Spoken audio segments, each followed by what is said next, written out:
So yan mga kaibigan, tetestingin na natin ang Montero na ating ginawa. Yan, palit brake pads, flashing ng brake fluid. Okay, yan, testing natin. Napakaganda ng preno, oh. Matutuwa na naman yung may-ari nito. At malakas na yung preno ng kanyang sasakyan. Okay, yan. Test drive mo. So yun, good morning mga kaibigan. Meron tayong customer ngayon, Mitsubishi Montero na 2014 model. Ayan. So magpa-flashing tayo ng mga ng brake fluids niya kasi napakadumi na ng kanyang brake fluids. Yan. Napapansin nyo, hindi nakita yung yung fluid kasi maitim na. Ayan. So magpapalit na rin tayo ng brake pads, harap likod. Ayan. So may dala na yung customer natin. Ayan. Ito yung dala niya. Ayan, so dala na ng customer pati itong fluid. Ayan. So magpa-flashing tayo lahat ng fluid, papalitan natin lahat. Ayan. Kasi second hand lang niya nabili ito. Ayan. Iko-condition natin konti-konti. Ayan, nung nakaraan na flashing ko na yung coolant nito kasi dati siyang tubig or distilled water. Ayan. So na-flashing ko na. Ayan, so nagpalit na rin pala tayo ng coolant tank o reservoir. Ayan, kasi yung dati niya, ayan, hindi na nakikita yung coolant. Ayan. Tsaka yung takip niya medyo gato na. Ayan. Mapapansin mo, lumang-luma na mga kaibigan. Ayan. So nakakabili nito sa online, no? Pagka ganito na yung reserve tank nyo o reservoir ganun. Meron sa online. Ayan. Sa online lang nabili ng customer to. Kaya sabi ko palitan na. Ayan. Meron sa online yan, Shopee, Lazada, meron din. Ayan. So ilalagay ko na lang yung link dyan sa baba para makita nyo. Ayan. So pa-flashing muna natin lahat, no? Linis na rin preno. Ayan. Okay, so let's go. So yan mga kaibigan, kaya ako to pinapalitan sa may-ari. Ayan, kung mapapansin nyo ay pudpud na, sagad na sa rotor disc yung kanyang brake pads. Ayan. Ayan, kita ba? Ayan. Ang grabe na kanipis. Ganun din sa kabila. So ayan, sagad na sagad. Ayan, kung mapapansin nyo, mamaya babaklasin natin para makita. Ayan, yung piston labas na.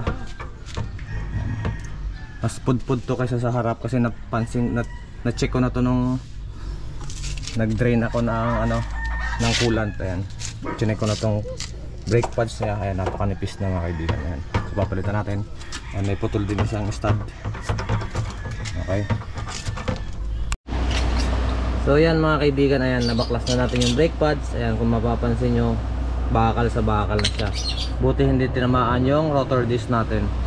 Ayan, oh, grabe, sagad na sagad ang pagkapudpud. Medyo makapal pa nga dito sa kabila kumpara dun sa kaliwa. Ayan, kung mapapansin nyo, medyo makapal pa to. Ito manipis talaga, grabe, sagad na, sulit sa gamit. Okay, ayan, so lilinisin natin, tapos papalitan natin ang bago. Ayan, so sagad na rin yung piston, yung labas ng piston, sagad na. Ayan, ipa-flashing na rin natin yan mamaya pagkapalit natin ng brake pad sa harap saka dito sa likod. Okay, so yan mga kaibigan, binaklas na rin natin yung rotor disc para ma-adjust natin yung handbrake, okay. Tapos sa kabila, tinanggal na natin yung putol na stud. Ayan, okay. Ayan, para malinis na rin natin yung brake shoe. Ito yung sa handbrake mga kaibigan. Kasi ito ay disc brake, pero separate yung sa handbrake niya mga kaibigan. So sa pagtatanggal nitong rotor disc, madali lang naman. Itong dalawang bolt, ilalagay nyo lang dito, tutuko dyan dun sa likod, pero lagyan nyo ng sapin para hindi magasgas yung rotor disc. Okay, sabay paluin nyo dito. Ayan, paluin nyo dyan, matatanggal na yan. Ayan, so tinanggal ko na, bali dalawa nga. Ayan, may problema pa yung isa, so papabili tayo ng dalawang stud. Okay, so lilinisin na natin, tapos adjust yung handbrake kasi mataas na. Okay. So yan mga kaibigan, nalinis na natin yung reservoir o tangke ng brake fluid. Ayan, okay. So binaklas natin yung master kasi nandun yung ano, yung tangke ng fluid. Ayan. So nilinis natin kasi kanina kulay itim na siya. Ayan. Ngayon malinis na. So kita na yung fluid dyan. Kanina napansin nyo itim na yung kulay nito kasi yung loob niya itim na. Ayan. So nilinis na natin. Ayan. So nakabili na rin tayo ng stud. Papalitan na natin yung stud dun sa kabila. Bali dalawang stud na papalitan natin. Kasi yung isa napansin ko parang lost thread na rin. Ayan. So papalitan na natin ng dalawa. Okay. So tinanggal ko na. Kabila na adjust ko na yung handbrake dito, hindi pa na adjust. Yung adjustan ng handbrake mga kaibigan ito. Ayan. Diyan kayo mag-a-adjust ng sa handbrake ano. Okay, and so kakabit ko muna to para magawa naman yung sa harap kasi yung sa likod okay na. Kakabit na lang lahat tapos magpa-flashing. So yun mga kaibigan, nakabit na natin yung bagong brake pad sa likod at sa harap nakabit na rin natin ang bagong brake pads. Same brand sila mga kaibigan. Ayan. Sa harap medyo makapanpan ng konti ano, kumpara sa likod. Ayan. So grabe, sagad-sagad sila gumamit ng ano, ng brake pad. Ayan, so ipa-flashing na natin kasi napakadumi ng brake fluid. Okay, ayan. So nagpalit na rin tayo ng bagong stud, dalawa. Ayan. Ayan, binabaklas na lang yung isa para makabit natin yung kabila. Ayan, so babaklasin natin yung kabila para lahat ma-flashing ng maayos. Okay. So ayun mga kaibigan, natapos na natin i-flashing yung fluid. Ayan, so kinakabit na lang yung gulong. Ayan, so makikita natin. Ayun, napakalinaw na ng fluid. Samantalang kanina, ito ay kulay itim na. So ngayon kita na natin yung fluid ano. Ayan, so kinakabit na lang yung gulong. And then magte-test drive tayo. Ano? Okay. Ayan. Na-flashing natin lahat dyan. So daming tinanggal natin dyan na ano, maruming brake fluid.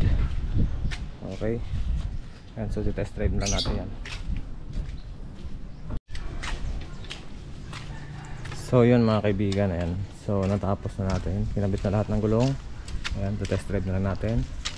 So pinapahigpitan na lang natin. Ayan, ginagamitan natin ng torque wrench para masiguro natin pare-pareho ang sukat ng pagkakahigpit at iwas putol sa stud.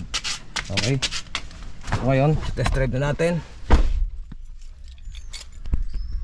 Sariwang sariwa pa itong Montero ng customer natin. Ayun.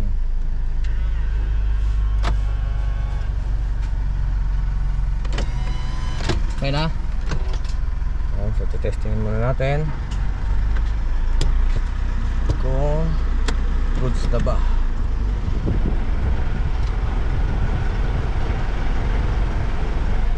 Yun ang ganda ng preno.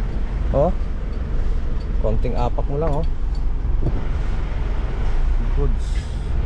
Matutuwa nito yung may-ari.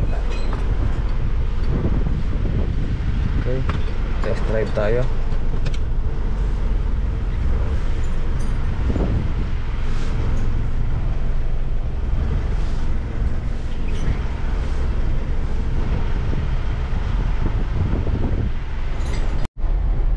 So yan mga kaibigan, tetestingin na natin ang Montero na ating ginawa.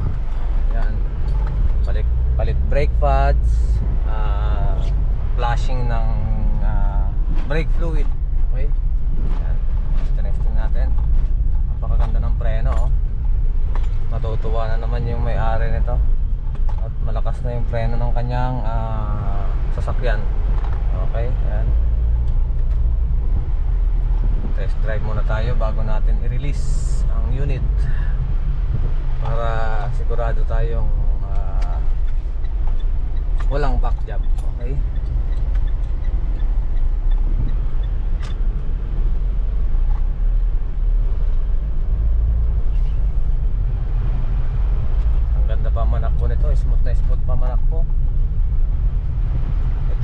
kabibili lang din nila second hand. Ayan, so tinatakbo pa lang niya ay 85,000. Ayan, yan pa lang tinatakbo niya. Pero quality pa mga kaibigan. Ayan, napakasariwa. First owner din ang nakuhaan nila nito.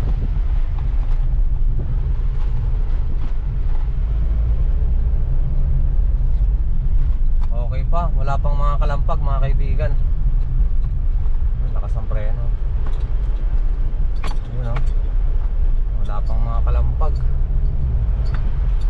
Okay pa manakbo. So yan, pabalik na tayo ng garage.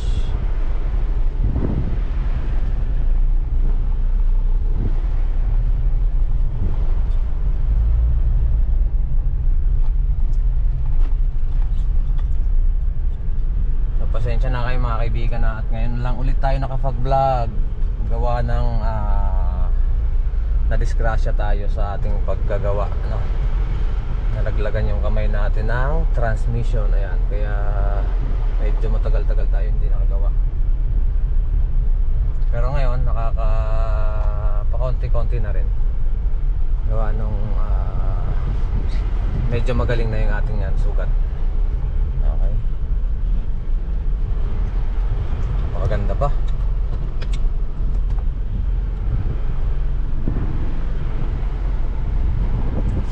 Suwabe pa manakbo tong Montero ng ating customer.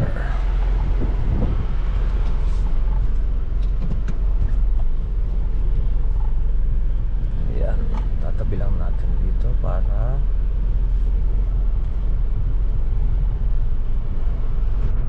okay. So yun lamang mga kaibigan. This is Doc Bob ng Bob Works Garage. Say good afternoon and God bless. Bye bye. Thank you. Peace.